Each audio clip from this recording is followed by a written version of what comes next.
Hello, everyone. Hi to everyone that's watching the recordings. I know there's some folks that can't make it tonight live, but thanks y'all for being here.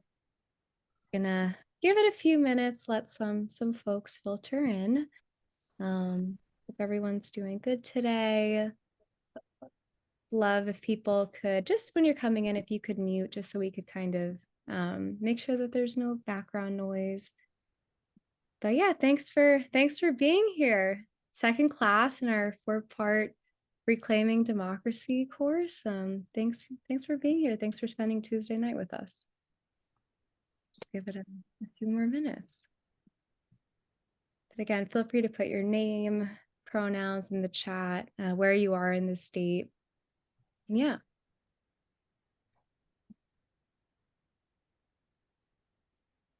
Give it a couple more minutes. Maybe one more minute. We'll start at 7:04.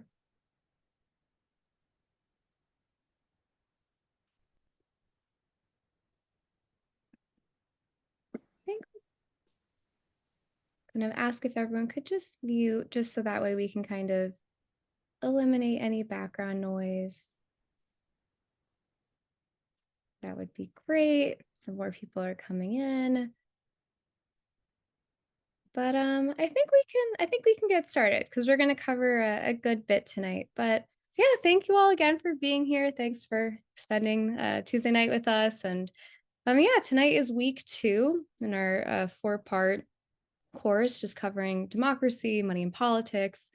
And tonight we're going to dive into one of the kind of concrete ways that money flows into our political system. We're going to cover secret spending and just multinational corporate influence in elections, which we'll get into later. But yeah, I'm Andrea, she, her pronouns. I've been part of March on Harrisburg for 3 years now, which is crazy to say out loud. But I focus a lot on base building, and I also focus on communications work, social media work, and yeah. Thank you all so much for being here. We can go to the next slide.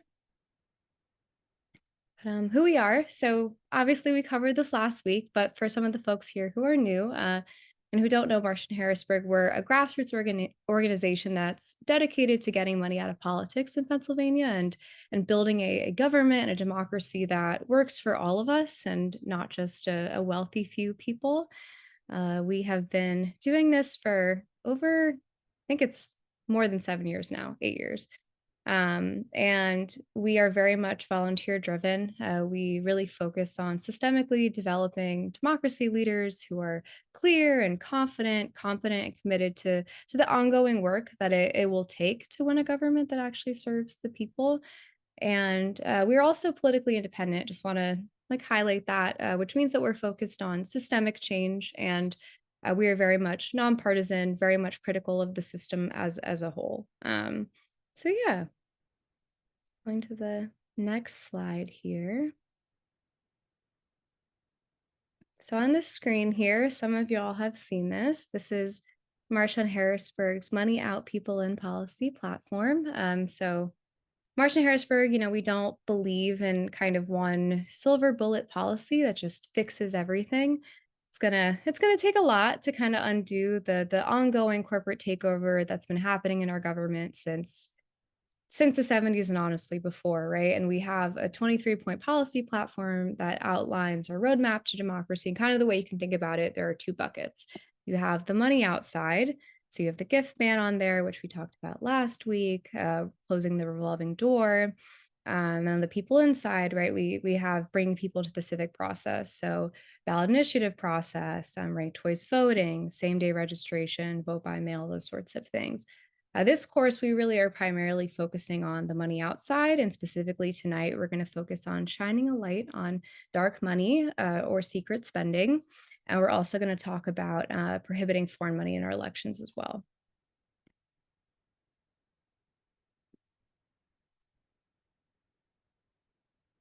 So course outline. So we did the first class and we're on to week 2 now. And we're going to talk about stopping secret spending. And then the remainder of the course is going to be in June. And so Tuesday, June 10th, we're going to be talking about the gift ban and the fight to make bribery illegal in Pennsylvania. And then on the 17th, Tuesday, June 17th, we're going to be talking about breaking the campaign cash machine. We're also going to be talking about publicly funded elections, which is going to be really exciting. So recap of last week, we learned a whole lot together last week. And for those here tonight who maybe weren't part of the first class or didn't watch it yet, don't worry. We did record it and it is on our YouTube. And I think there's going to be a link. Yep, link just went in the chat. So there is that recording there. And no worries if you didn't watch it. Still, please stay on tonight's class. It's totally okay. Just watch it afterwards. But we learned a whole lot together. I mean, last week, we traced kind of the roots of political corruption, both nationally and also here in Pennsylvania. We unpacked sort of the various channels through which money buys our political process. We covered kind of those 5 specific ways to legally bribe a legislator in Pennsylvania. We talked about gifts, campaign contributions, the revolving door, side jobs, and dark money. And we also, we defined who the ruling class is, right? We defined and explained how like money in politics is kind of the primary instrument that they use to buy the political power to then make themselves more money. And we sort of defined that. And we talked about kind of the commodification of public policy, and we connected money and politics to sort of our lived experiences and struggles, both in Pennsylvania, so nationally. Also, just want to say to folks, we're going to ask folks to mute as they come in just to prevent any background noise and feedback. But yeah, we learned a lot. The last thing we learned too was just we studied some previous working class movements where they organized across lines of division and how they won great things and how we can learn from them and we can too. So yeah, last week's class was great.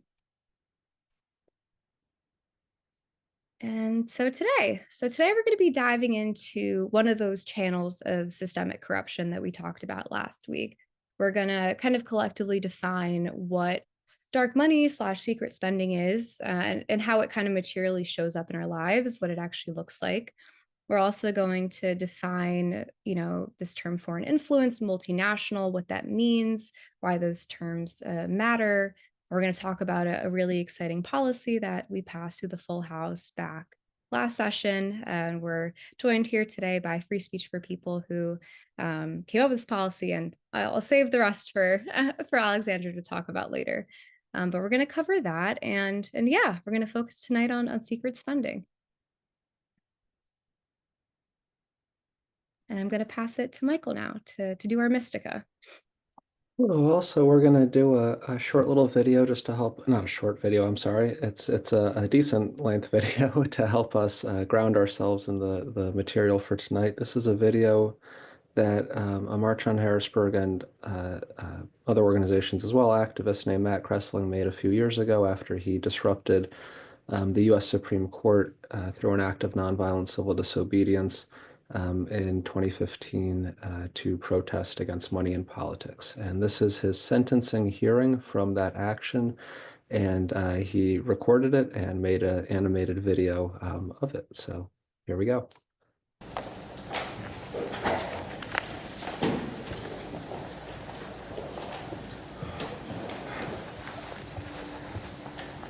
Here it is.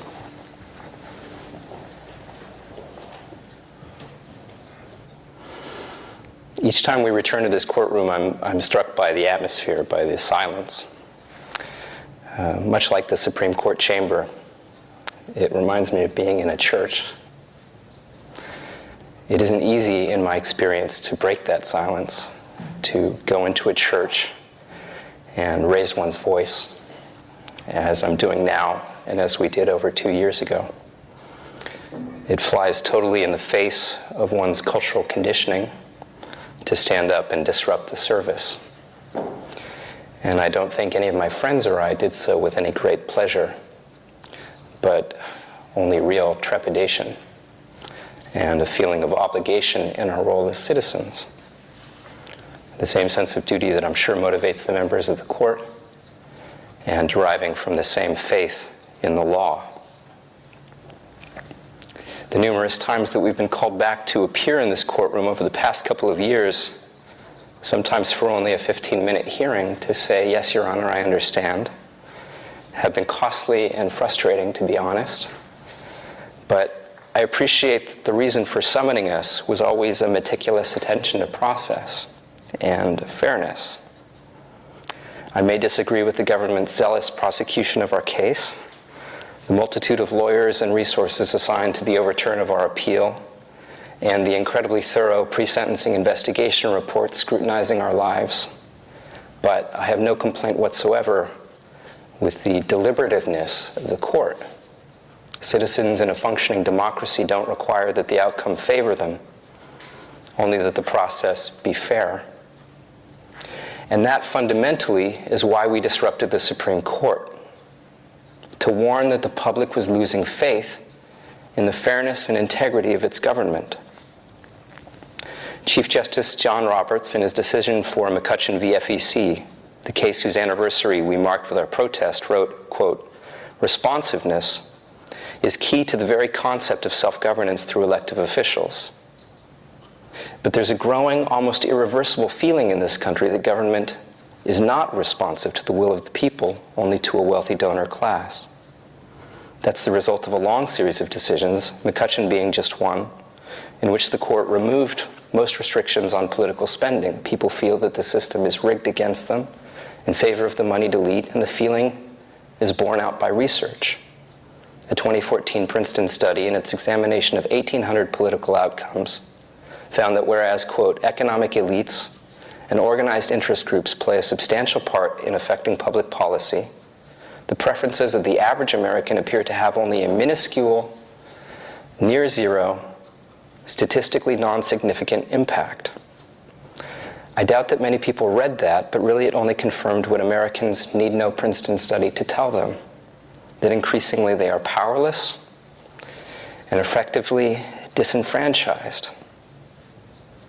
Our attorneys, Mr. Light and Mr. Clark, were very good about educating us on the history of the law under which we were prosecuted, that it was intended to dissuade groups like the Klan and communists from attempting to intimidate courts and juries.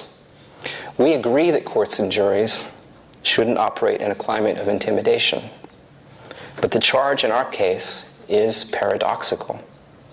After all, we only stood in the courtroom and paraphrased, without anger or desire to intimidate, the Equal Protection Clause of the Constitution, one person, one vote.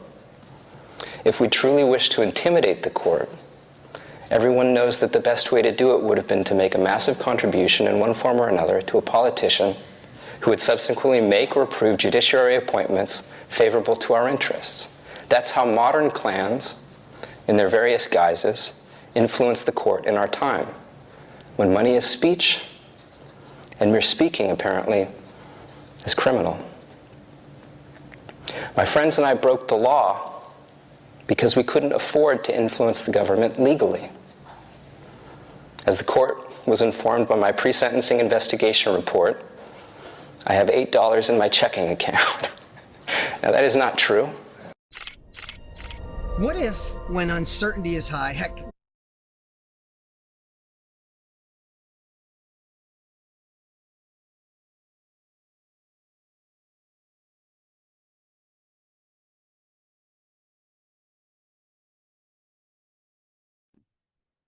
And we'll wait for that ad to finish.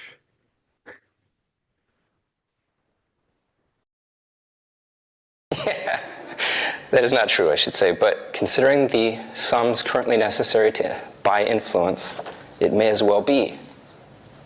As the court was also informed by my pre-sentencing investigation report, I work periodically for a social justice organization called the Liberty Hill Foundation. It was named for an area in Los Angeles, Liberty Hill, where police arrested the author Upton Sinclair for reading aloud from the US Constitution as he spoke in support of striking longshoremen. The police chief warned him to, quote, cut out that Constitution stuff. And when he refused, he was arrested, whereupon another man tried to read from the Declaration of Independence and was arrested, and so on and so on. I consider our protest very much in the tradition of that event. Of course, I understand that the government's objection is not to what we said, but the manner in which we said it and the timing. But this is always the establishment's response to civil disobedience.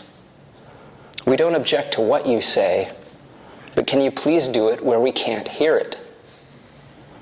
We support your right to protest, but can you do it in a manner that can be ignored completely? As the court knows from still another document, my notification of rearrest, I was arrested in Pennsylvania not long ago. In that state, incredibly, it's legal to give gifts to legislators, tickets, cars, money, you name it. So I went to support a Republican bill that would limit gifts. The group I was participating with, March on Harrisburg, met with 230 of 253 legislators over the course of months, convincing many to co-sponsor a bill that by most accounts would definitely pass. But a single powerful representative, determined to protect a system of corruption benefiting himself and his colleagues, stalled the bill in committee and wouldn't allow a vote. We requested a meeting. He refused. We refused to leave his office, and so he had us arrested. When the media asked why he wouldn't meet with us, he said that our protest was, quote, the wrong way to ask for a meeting. This after we'd phoned, mailed, texted, reached out through other legislators, even via his family. Protest the right way really means we don't want to be responsive to this. Each of my friends and co-defendants have been active on the issue of money and politics in various non-disruptive, unsensational ways, advocating for legislation, participating in the electoral process, community organizing, all of the so-called right ways, and to similar frustrating ends. When a protest is being organized that will probably result in prison time, you generally don't raise your hand to participate unless you feel as if you've exhausted the other options. But the avenues for citizens of average wealth to play a role in their democracy have been systematically closed.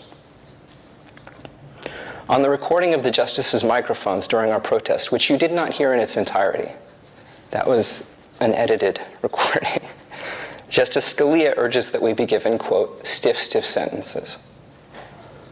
As if that would rectify anything. As if we didn't enter the courtroom that morning with the understanding that the punishment would be stiff.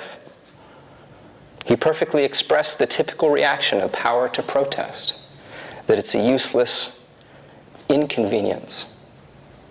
But I say this, protest is not a disruption of a fair and functional system, but rather a symptom of a system which is unfair and dysfunctional. If protest is an annoyance, it's an annoyance in the same sense that a fire alarm is. If it's shrill like the whistle of a tea kettle. If it's an inconvenience, it's only inconvenient in the sense that an engine service light is. You can get a bad mechanic to unplug the wire and make the light go off, but you probably shouldn't. Even the engine of our democracy will stop unless it's serviced. The indifference of the establishment to the growing discontent in this country seems to presuppose that the public will remain forever passive, and that they can go on abusing it and stealing from its dish indefinitely, as if the dog will not eventually bite. But instead of dismissing protest and prosecuting protesters, expending the public's resources on its own muzzling, power should appreciate protest for what it is, a growl of warning. Our protest in the court was not violent, and it wasn't angry. My friends and I are committed to nonviolence. Rather, it was a plea to government to heed the warning and be responsive to the needs of the people once more. If the court is like a church, the justices can too often seem cloistered. We tapped on the wall of the cloister to warn them about a crisis of faith occurring outside, that if ignored is only prefaced to more urgent banging, or even a breach. In the words of President Kennedy, those who make peaceful revolution impossible will make violent revolution inevitable. When he said that, he was chiding a gathering of South American ambassadors and oligarchs, little anticipating that the warning would someday equally apply to the oligarchy the United States would become. I'll end with something else he said on the same subject in his inaugural address. If a free society cannot help the many who are poor, it cannot save the few who are rich. Thank you very much for the court's time and efforts to be fair and responsive. All rise. Court is now recessed.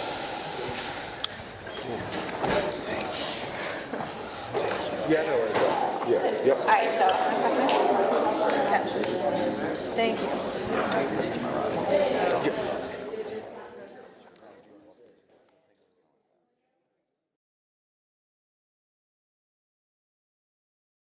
Wow, what a powerful Mystica.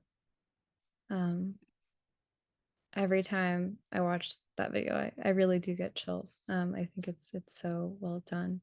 If people want to just like put their reactions in the chat, I'd love to hear kind of people's first thoughts or just reactions, how they're feeling after watching that. But yeah, if people are interested in learning more about nonviolence, nonviolent direct action, we're doing a course as the Pennsylvania Poor People's Campaign. MarchOnHarrisburg is a part of the Pennsylvania Poor People's Campaign, and we are doing a 3-week course on nonviolent direct action, just the principle of nonviolence in general. So really recommend people sign up and register. I believe it starts March 19th. That's the first class. May 19th. Or May 19th, which is Monday, right? So yeah, please sign up, spread the word. And even if you can't make that time, it'll be recorded just like this class. So sign up to get the recordings. And I just want to pop to the chat really quick, see people's reactions. Yeah, Melanie, it should not be illegal to ask for justice, right? And yeah, Raymond, exactly, super articulate. And yeah, Betty's super transparent and powerful. I completely agree. Well, we're gonna move into just some quick polls and reflections. We like to just do these to see how people are feeling. And yeah, we're gonna do a big kind of existential question, right? Why does democracy matter to you, right? Every one of us here is spending our Tuesday night in this class, right? And we'd love to hear from folks, right? Why does democracy matter to you?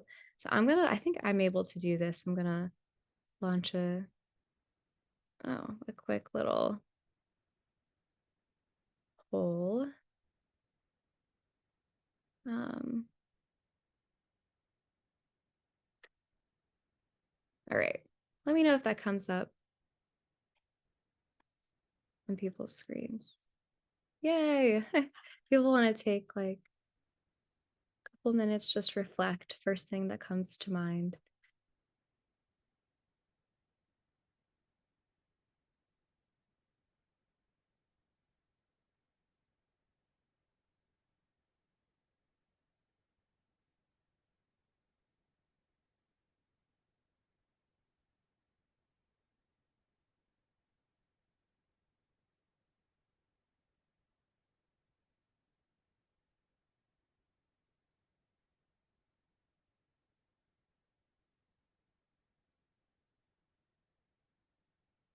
I see 4 folks have answered. Give a little bit more time.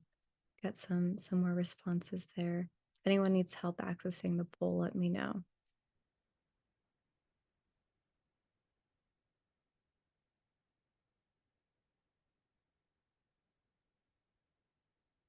Give it a few more minutes. Would love to hear everyone's answers.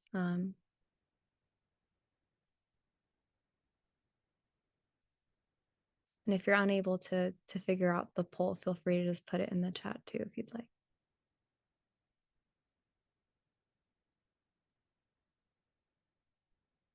Give it like 1 more minute. I got over half of folks, which is good. Okay, I think I'm going to end the poll now for the sake of time. But if you didn't get to answer it, please put it in the chat. And alrighty. All right, people able to see those responses on your screen at all? Can people see that? If not, I can read them out. Sometimes the poll works in that way, but I can read some of people's answers. So somebody said that everybody has the ability to be involved in the process of developing and implementing laws. Someone else said nobody should be above the law. Another person said people having a voice is the only way to reduce human suffering. It means living in a place where everyone's opinion matters and we can all live together in peace. Someone else said the common good of the people for the people by people. Very beautifully said. Someone else, reflected on how they want their grandchildren and children and everyone to have rights to be able to express their feelings freely. Somebody else said freedom and fairness for all. Yeah. Democracy means a whole lot. It's everything. We go to the next slide here is we're going to do one more poll. This one's a little bit more specific. So how familiar are you with the concept of dark money or secret spending in politics? And I'm going to launch that one really quick.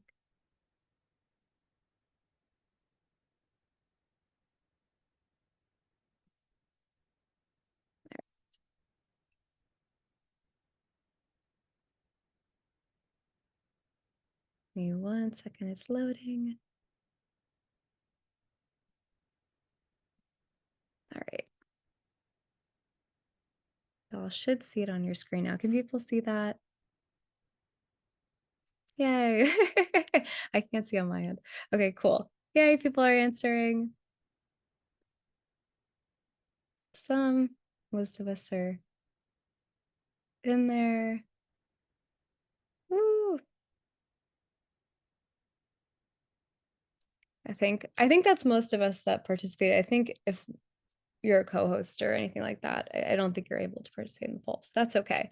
But so it says here, so 87% of us are somewhat familiar. So we've maybe heard the term, maybe read an article, maybe have kind of a vague understanding of what it means. Some of us are very familiar, about 13% of us, and nobody here has never heard of it, which is great. And we're going to dive into it in a second. So yeah, thanks for doing those fun little Zoom polls. And I'm going to pass it to Alexandra with to Michael with MOH. Sorry. Thank you, Andrea. We are going to get into secret spending here, secret spending. And we're going to define what it is, how it shows up, and why it matters. So secret spending is often sometimes referred to as dark money as well because it's in the shadows. There's no light shining on it. And this is a quote from Craig Holman, who said, secret spending is the ideal cloak and dagger cover when no one knows where the money is coming from or where it is going. It's a way for very, very powerful and moneyed interests to participate in our elections and influence our elections without any, or usually without any transparency or accountability of any kind. It is devastatingly effective when it's deployed. We just went through a presidential election where the richest man in the world spent $300 million mostly in this form to influence elections. So what is it? It is undisclosed or barely traceable political money. It comes from corporate treasuries or wealthy individuals, and it is funneled through third-party groups to influence elections without voters knowing who's behind it. It is a weapon of choice of the ruling class in influencing elections and enforcing an anti-democratic will upon the people. And it matters. It undermines transparency and accountability. We can't see who was influencing our elections. And frankly, even if we could, it would still be wrong. It opens the door to immense ruling class influence over our elections, and especially foreign influenced corporations, allowing them to steer our political conversations. It skews power toward the ruling class over the people. This is an anti-democratic method of influencing elections. This is an anti-democratic institution. Oops, sorry. Hello. Oh, hello, hello. We're just muting people. Welcome, welcome. Yeah, so here we go. Secret spending. Let's keep going. This is just a nice graphic to help us see how exactly it works. So secret money, it comes in through the ultra rich, through big money special interests. There aren't many non-rich people who participate in election spending this way at this scale, of course. It goes in to dark money political groups, secret spending political groups, towards super PACs, and it is used to elect or defeat candidates and shape policies. This is money that operates from the shadows. It's often uh, used to divide and conquer the public. One quick example here, just from the last election, the richest man in the world, Elon Musk, he used secret spending to put out messaging that confused voters, dissuaded voters, frustrated voters, and turned them against their neighbors. For example, he funded a super PAC that posted under the guise of calling itself the Ruth Bader Ginsburg PAC, uh, aimed at heavily Democratic voters, saying that Kamala Harris wasn't pro-choice enough, paid for by the Ruth Bader Ginsburg PAC. And so that confused a lot of voters. This is part of the effect that secret money has in our system. Let's keep going. And so one of the bills we're talking about tonight, and we're going to be very brief with this one because it's very straightforward. Um, what this bill does, House Bill 374, is that it increases transparency and accountability, and it ends secret campaign contributions. I'm sorry, it ends secret independent political spending by requiring comprehensive disclosure on everything. So this is one bill we're advocating for as March on Harrisburg, and it just shines a giant light on all of this secret money, on all of this dark money. Next slide. And I think I pass it over to Alexandra at this point. Alexandra, do you mind also just defining super PAC? I'm seeing these comments here. Sure. Why don't I do that once we get into it a little bit? Well, thank you, Michael, and thanks, Andrea. Thanks everyone for tuning in tonight. It's really exciting to be here with you in this virtual community space. I'm Alexandra Flores-Quilty. I'm the campaign director of Free Speech for People. We are a national nonprofit, nonpartisan organization that works to strengthen our democracy.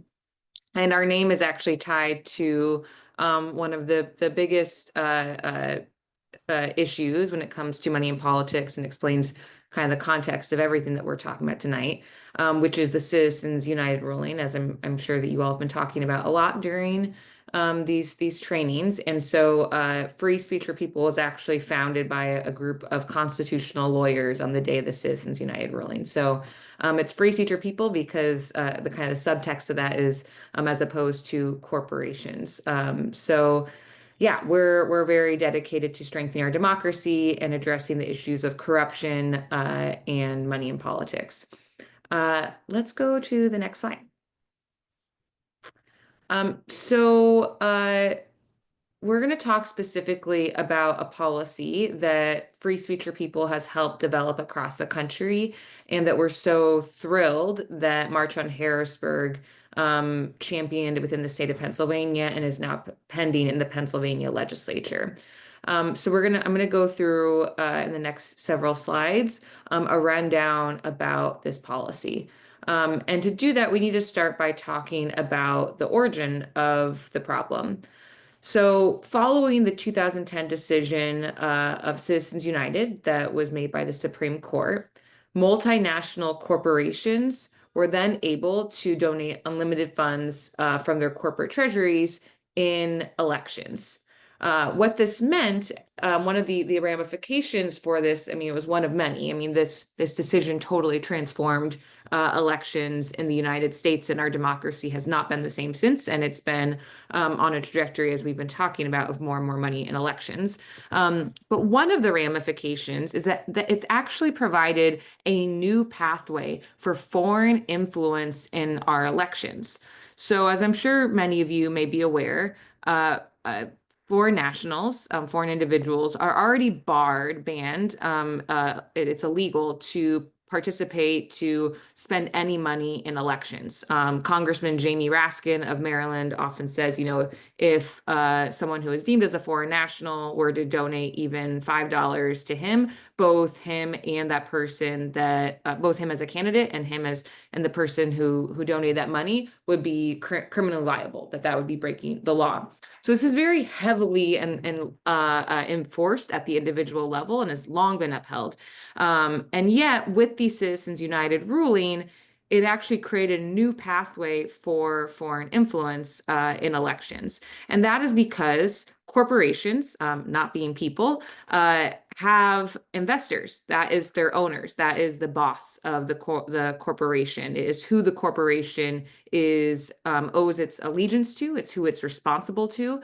There's actually legal requirements, say in law, a duty to investors. This is how they are structurally designed.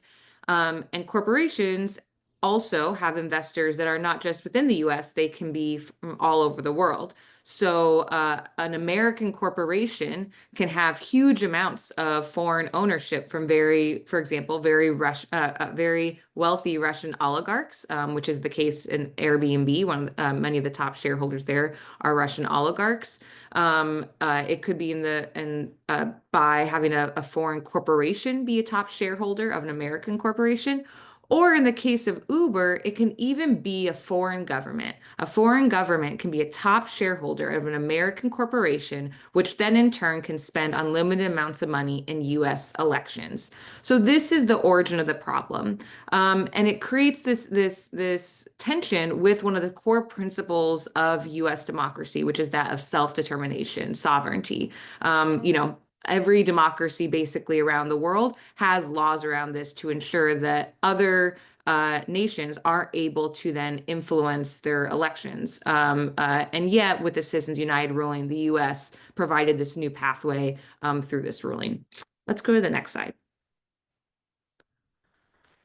I'm not a US company, and I don't make decisions based on what's good for the United States. That is a quote from Lee Raymond, who was the CEO of ExxonMobil. ExxonMobil actually is legally an American corporation and spends money in elections.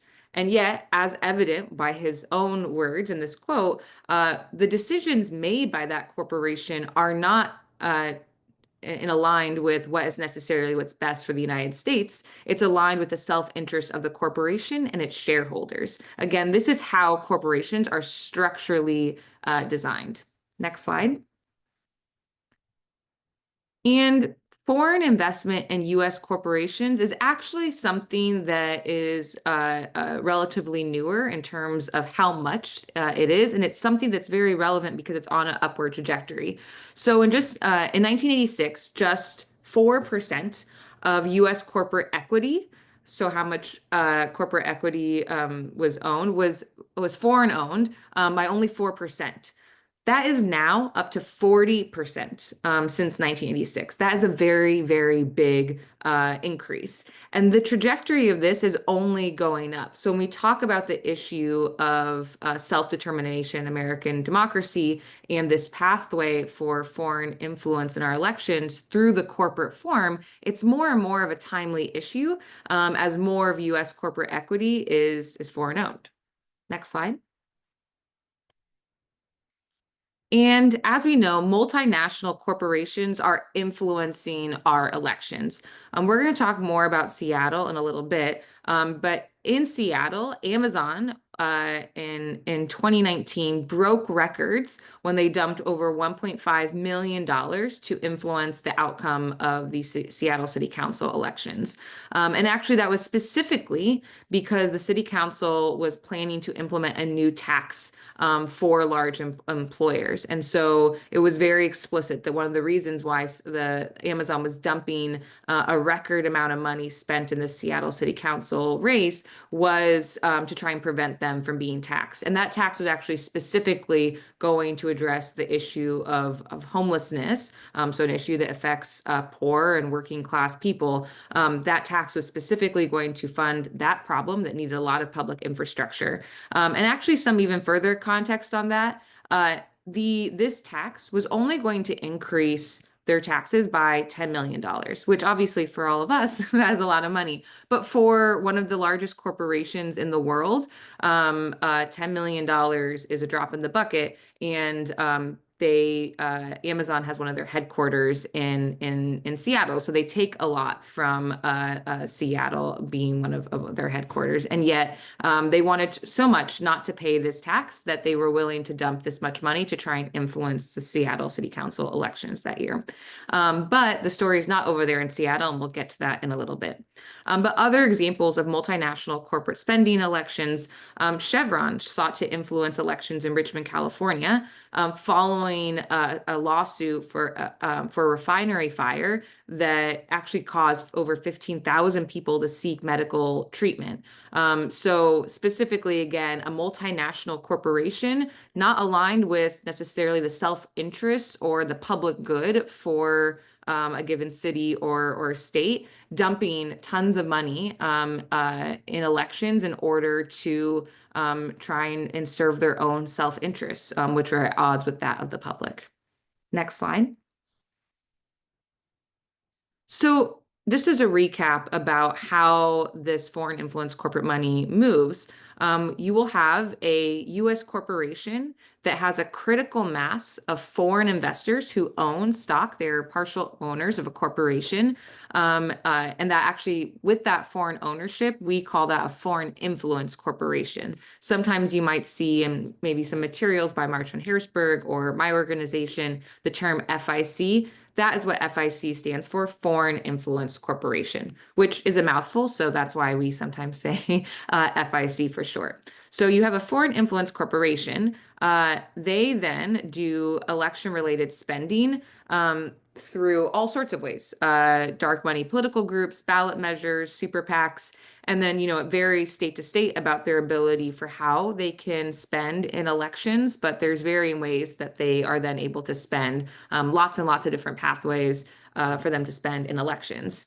And then, that money can ultimately determine races. They can drown out the money that, in Seattle, not that much money was previously spent in Seattle elections, and Amazon was able to just dump a ton of money in and totally break records and change in that election what it meant for someone to run for office or re-election in a Seattle City Council race. So they're able to use that in elections up and down the country at the municipal level, at the state level, and the federal level. And that, of course, then leads to the way in which policies are then shaped and how that is aligned with the interests of the people, the public, or not, how it's aligned potentially with the interests of these multinational corporations. Next slide. So what do we do about this? Essentially, there is model legislation, and Free Speech for People is really proud and honored to have been one of the organizations and thinkers in developing this. I'm really honored to get to work with a team of really smart and innovative constitutional lawyers who are constantly looking at ways to strengthen our democracy. And we've helped develop this model legislation that addresses this issue. Basically, what this policy says is that if a corporation has a critical mass of foreign ownership, they are then deemed a foreign influence corporation, or FIC, and they are then prohibited from political spending in elections. Specifically, let's get into the weeds a little bit about what counts as being foreign owned. It means by 1% or more of ownership by a single foreign investor. So let's say there's a corporation and 1% of their stock is owned by one really, really wealthy, let's say Russian oligarch that lives in Russia and is super wealthy. And that means that now triggers this threshold and they're an FIC.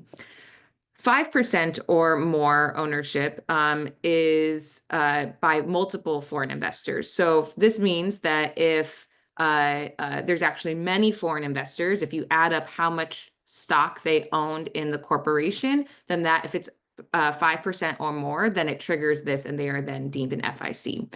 Now, I'm sure many folks are wondering or thinking that seems really small, 1 and 5%.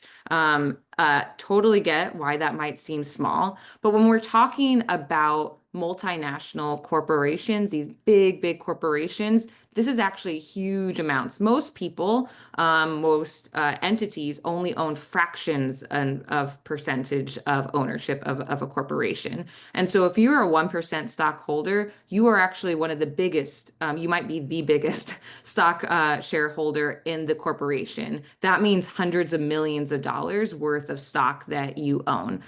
So while it might seem low when we're talking about multinational corporations, these thresholds are actually quite high. And they're actually based off of other ways that the government, the FEC, have measured significant ownership for a multinational corporation. So what is this?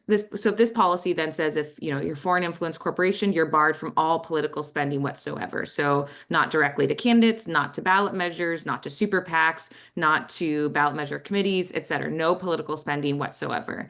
And with these thresholds, that actually addresses 98% of S&P Fortune 500 companies. And so it's very, very transformative in its effect. It doesn't bar all corporations because, of course, if a corporation has less than these thresholds, they are still able to spend in elections. But based off of how much U.S. corporate equity is foreign owned, this actually does prevent 98% of those companies from political spending.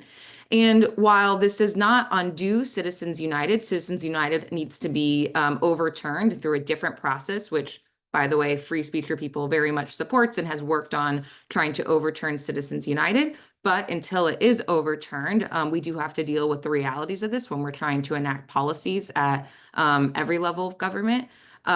This policy actually does, though, reduce the flood of corporate money and addresses some of the worst abuses of the Citizens United ruling. This is a very transformative policy that really transforms elections and would be a game changer when if this is enacted in the state of Pennsylvania. Let's go to the next slide. So again, let's talk about the constitutionality of this. So many people have thought, understandably, that since the Citizens United ruling, that there is basically nothing that we could do if we wanted to ban corporations from political spending elections. But actually, this issue around foreign influence in U.S. elections is something that has a lot of legal precedent in history. Stuff most very recent and things that actually go back very far within the history of our democracy, of this principle of self-government, and that the U.S. should not have foreign influence. And some of this actually even comes from the start of the United States and the relationship to England, the United Kingdom. It's very much baked in there. So there's a ton of legal precedents around barring foreign influence and foreign national in elections. And so that is the basis of our constitutionality argument for this, of actually why it's actually consistent with Citizens United, and we don't have to wait for Citizens United to be overturned to pass a policy like this. And a more specific case that's more recent is actually Blumen v. FEC, in which then Judge Kavanaugh, who, as I'm sure many folks realize, is now a Supreme Court justice, actually was a part of that case and actually said very explicitly that it was essential for the preservation of American self-democracy that be upheld. So we have a very strong constitutional argument there. Leading law professors, legal minds from Harvard Law School, including Lawrence Tribe, John Coates, have weighed in on this and endorsed it and the constitutionality, as well as former FEC Commissioner Ellen Weintraub. So there's actually a lot of support around this about why it's actually legally sound. Next. And this policy is really popular in the public. It might seem kind of wonky, and apologies, it kind of is. Sometimes it's kind of hard to talk about some of this stuff without getting into the weeds. But when people hear it and they hear about foreign influence corporations, they usually like get it, and they think that that shouldn't be a thing. And that we've seen that over and over again. So in 2023, 86.4% of Maine voters actually voted in favor of a ballot measure initiative that was a modified version of this policy. Their version of it was a little bit more narrow. It was only about foreign governments, but nevertheless, it passed by over 86% of voters. And for those of you who pay attention to ballot measures in any state, getting 86% of support, even for very popular issues, is kind of unheard of. So to be able to see that is actually was quite shocking for a lot of people of like, what's this issue that 86% of voters voted in support for? Next slide.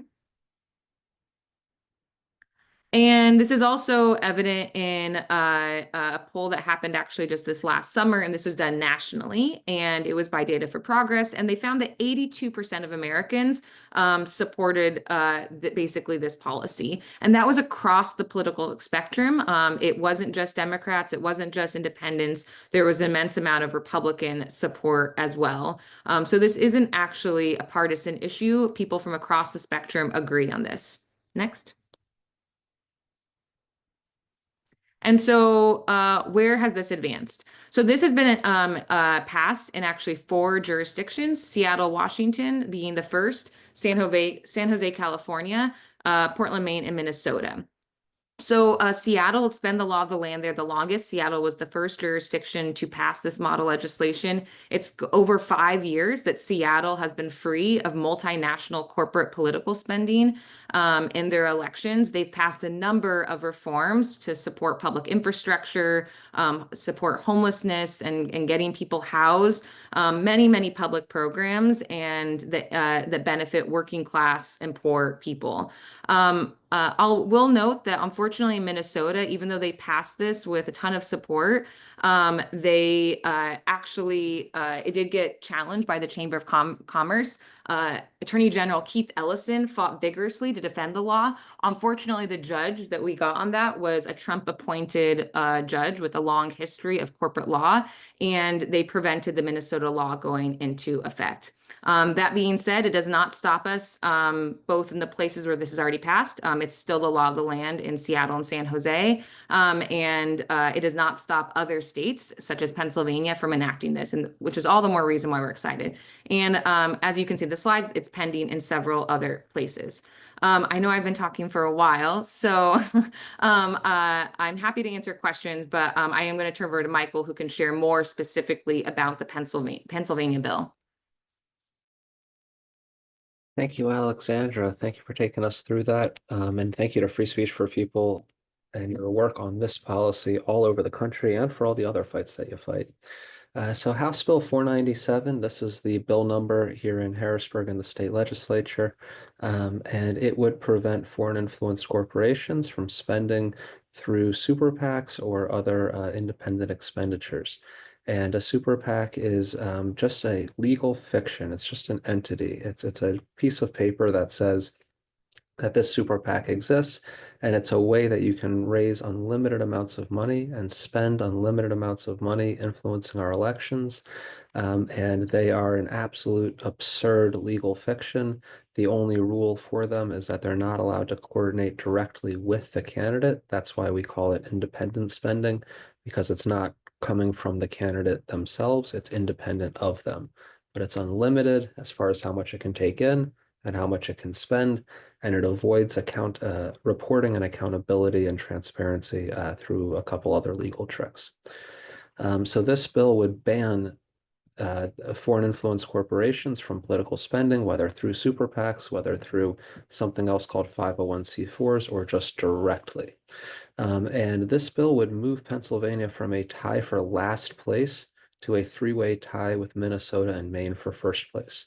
And I just want to appreciate too in the chat asking questions, and some of this stuff, it is tough, right? This is wonky, inside legislative stuff. So we're going to say a couple things a few times tonight. And please do ask any clarifying questions in the chat, because oh my goodness, the forces of corruption would rather you not understand this stuff. And that's why it's all the more important for us to understand how this works so we can dismantle it and build democracy.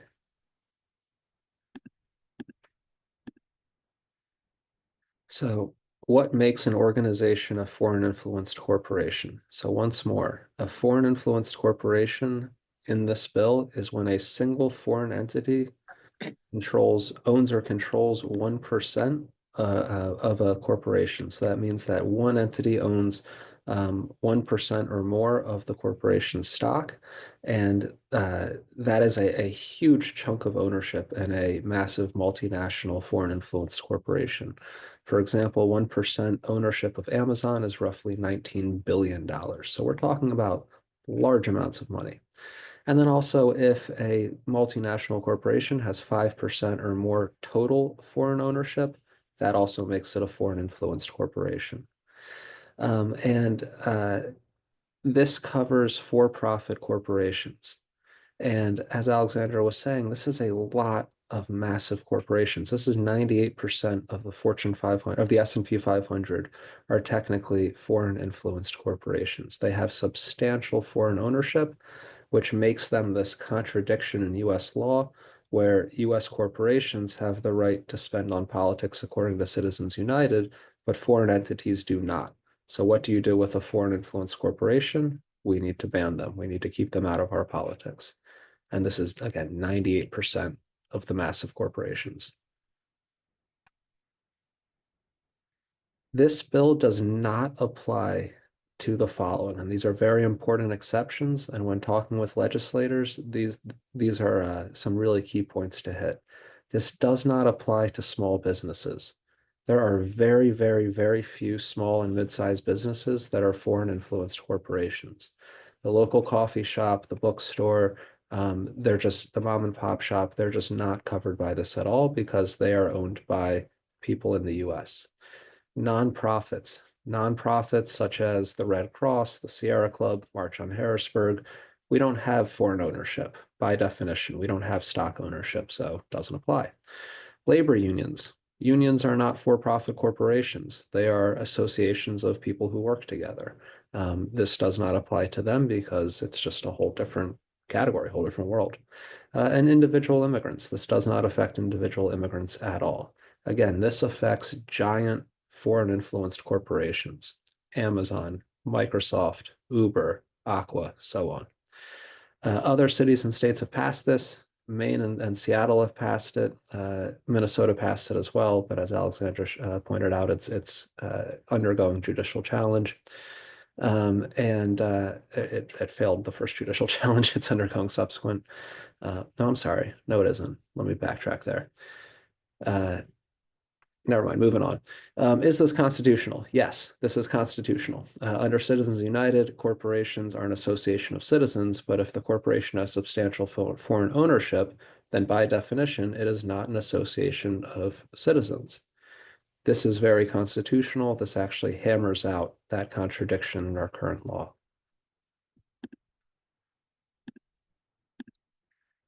Here's an example. And there are many examples to go over, but this is just one that really hits home for a lot of us here in Pennsylvania. Aqua, who here has privatized water supply? Can mark it in the chat or raise your hand or something. Who pays an inflated water bill because your municipal water supply was sold to a private entity, most likely in the last 5 to 10 years or so? I know I do.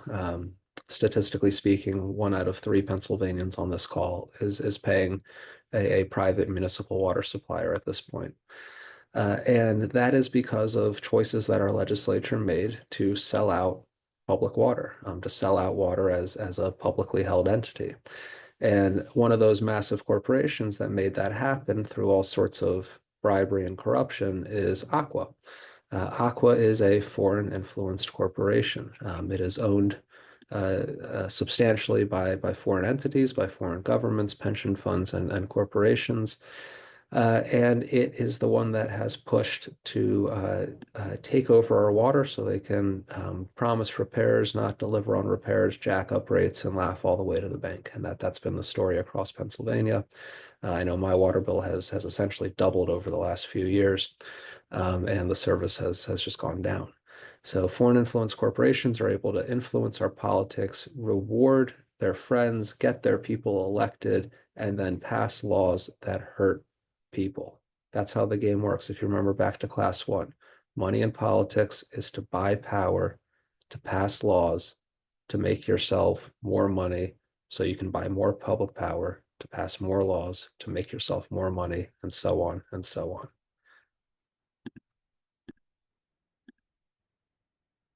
So here in Pennsylvania, just a brief history. Yeah, I just want to name what Andrea just wrote in the chat too. The former Speaker of the House who privatized our municipal water supplies across Pennsylvania, who opened the door for that, he resigned abruptly as Speaker of the House and he became a lobbyist for water privatizers. He also put in a lot of work to block the gift ban and a couple other bills as well.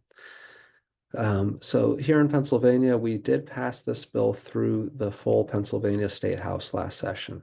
Last July, June or July, we passed it through the State House, and then we reached the Senate President and stalled out at the negotiating table. And then the session ended. If you remember back to class one, our sessions are 2 years long in the state legislature, and they go from January 1st of the odd year until the end of the even year. So we're kind of close to the beginning of this session still, even though it is May. But last session, we stalled out and were unable to push this through the full Senate. This is just to kind of explain also how March on Harrisburg operates. Some people on this call may know us best through the gift ban or through ranked choice voting or through one of our other issue campaigns. And we really push them all forward together. So no matter which part of March on Harrisburg you're in or which campaign you're a part of, we do move everything forward together at the negotiating table.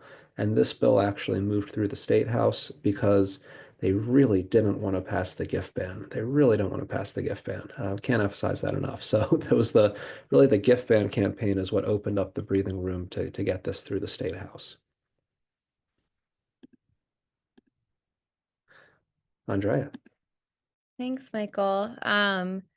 Yeah, so there are so many actions that you can take to get involved with this campaign. Like Michael said, right, they really do not want to pass these sorts of bills, right? They do not want to get money out of politics in any form, whether it's the gift ban or other legislation. And so it's going to take a lot of grassroots pressure to really push this through the legislature. That's something that you can do is you can hit the streets and put up flyers in your community. You can come lobby with us. We regularly do lobbying and policy trainings for folks, and we'll give you all of the prep and support that you'll need for a meeting. We'll even have, our MOH lobbyists join a meeting with you too. We do that regularly. We have a full legislative team. I think Jeff is on this call, and he's one of our main folks on our legislative team. You can also just share out our content on social media. Any sort of like cyber boosting helps so much. And but really, I think beyond that, or join the movement, right? Our kind of deepest invitation is to join the movement, right? There are countless ways to be involved, and we'll help you find the place that's right for you. And we have a base building team that's has been reaching out to folks that are in this course, and we'll help you kind of join the movement, get involved, find a place that makes sense for you in any campaign that you're interested in. And we have all of folks' information since you signed up for this, but feel free to also just put your email in the chat too if you'd like, as well, for us to reach out. And then if anybody here is part of an organization, anybody watching is part of an organization, we're asking different organizations to please talk to leaders within your group and ask them to endorse the bill. And please coordinate with us and Free Speech for People and mobilize your base to make call campaigns, to lobby, to put pressure on senators. And we're also asking organizations to do any help they can with just comms. So like sharing stuff out to your newsletters, to your email lists, reposting content on social media, those sorts of things. And we're happy to talk after this call about ways for your organization to partner with us. I believe there is a link in the chat to our sign-on form, and if it's not, I can put it in there too. Yeah, now questions. Does anyone have any questions? We covered a lot. Folks want to like raise their hand, ask any questions.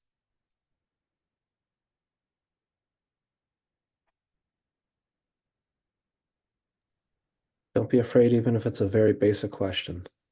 Again, this stuff can be hard to understand. We're here to help and talk it through. We need to be able to understand this stuff so that we can dismantle it and build something better.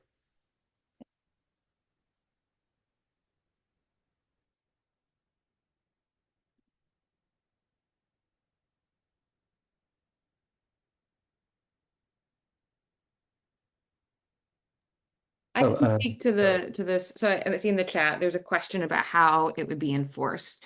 So the way this is designed is to be as easy as possible to implement in a given city or state. And essentially, it puts the burden of proof for a corporation who wants to spend in elections, either through a super PAC or otherwise. If they want to do any kind of political spending whatsoever, they have to certify with the state. So in the state of Pennsylvania, they would have to certify to the state that they are not a foreign influence corporation. So they do not pass those 1% and 5% thresholds. And they would have to do that with the CEO, then sending under a signed affidavit to attest that they meet those thresholds. And then the state has that, and then they're allowed, if they're underneath that, then they can still spend politically in elections. It's a very strong deterrent because what we're talking about here for, let's say Facebook, it's Mark Zuckerberg himself then as CEO, if he wants to spend in Pennsylvania elections, that would I believe, right, he's the CEO. He would have to sign under penalty of perjury, which is a criminal offense if you knowingly are lying, under personally penalty of perjury, if that is not true. And so our team of lawyers and the other folks we've worked with on this, feel this is a very strong deterrent from them trying to do any kind to lie about this or work around. So it's not on the burden of the state, and it's not on the burden of, let's say, a candidate or any kind of political entity that they have to certify. They have to do the certification. It's the responsibility of the corporation that wants to spend in elections.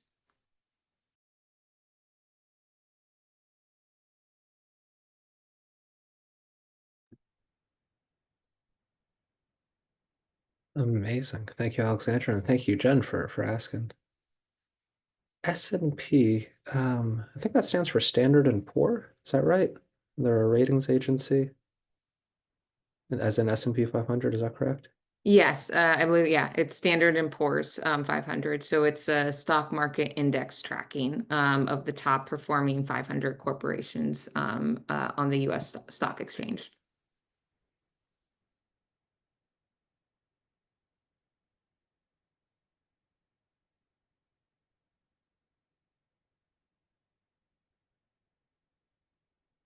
Anyone else have any other questions? I am pulling up, someone in the chat asked about if we had any more materials just about Aqua and kind of how they've influenced politics in Pennsylvania. And I'm pulling up, we did kind of a deep dive on an Instagram carousel, and I'm trying to pull it up. It's a bit deep in our feed, and I'm going to link it in the chat. So I'm finding that now. Does anyone else have any other questions or just reflections? If people want to kind of come off mute, say something new they learned today, or Wendy, March on Harrisburg Actually, we just talked today, and you're in Illinois and I'm in Pennsylvania. So we do help out other states as best as we can with what we can. But we don't really have, there's no March on Springfield or March on Austin or March on Trenton or anything like that. Free speech for people, absolutely. And Alexander, I'll let you speak to that, please. Yeah, it's really important for us as a national organization, all the states that we've named that we're working on these bills and at the municipal level, we've always had at least one on the ground leading partner. And so in Illinois, Common Cause Illinois is the leading local group that is championing the FIC policy there.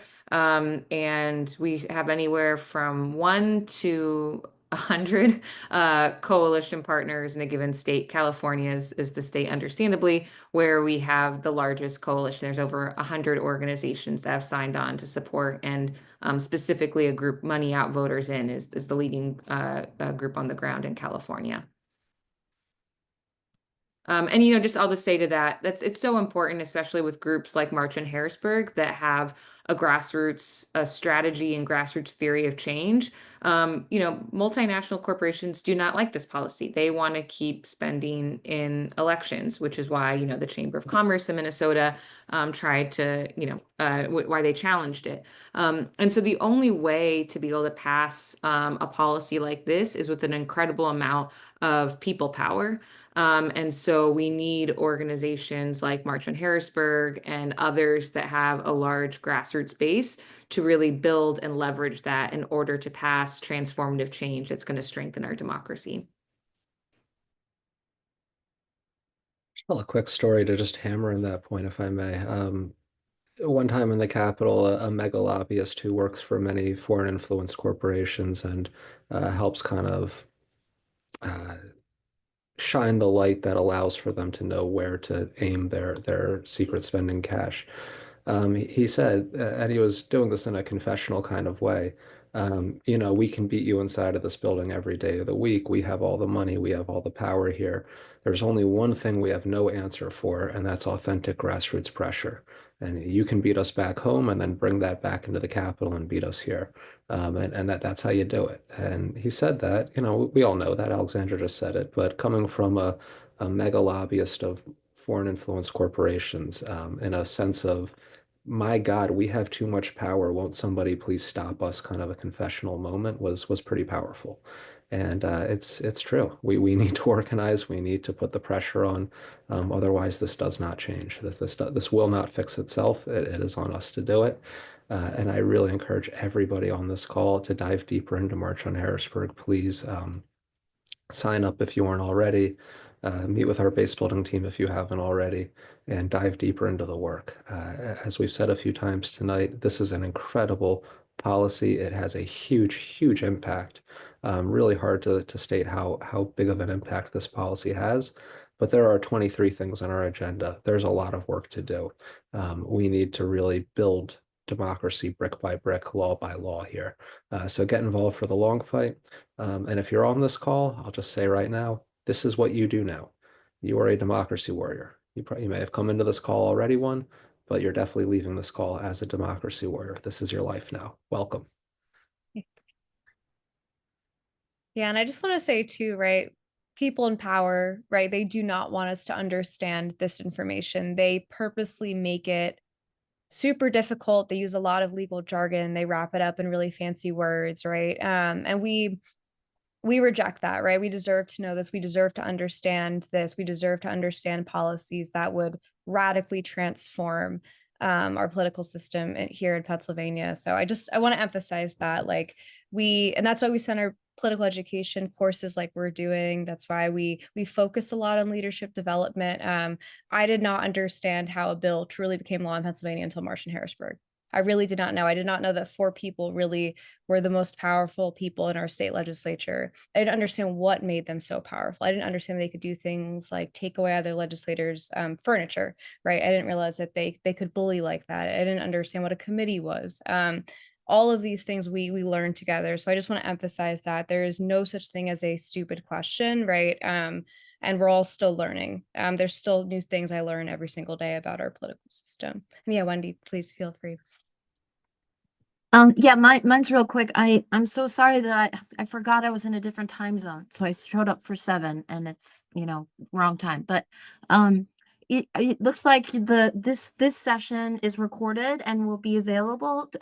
Is that true of the first session? I mean, I really want to catch up and be a warrior. Yeah. Oh my, So, that's amazing. Yeah, so the first class is available on YouTube, and I can pop the link in the chat too. oh, great. Thank you so much. And I'm we gonna are watch it. recording as well. Oh, thank you so much, Jocelyn. But Great. we're also recording this, so no worries at all. We'll make sure that you get that recording. And we'll also send everything out in an email too. Thank you so much. Really appreciate it. Absolutely. Thank you everyone for staying around this long. Let's go to the next slide here. Let's close out.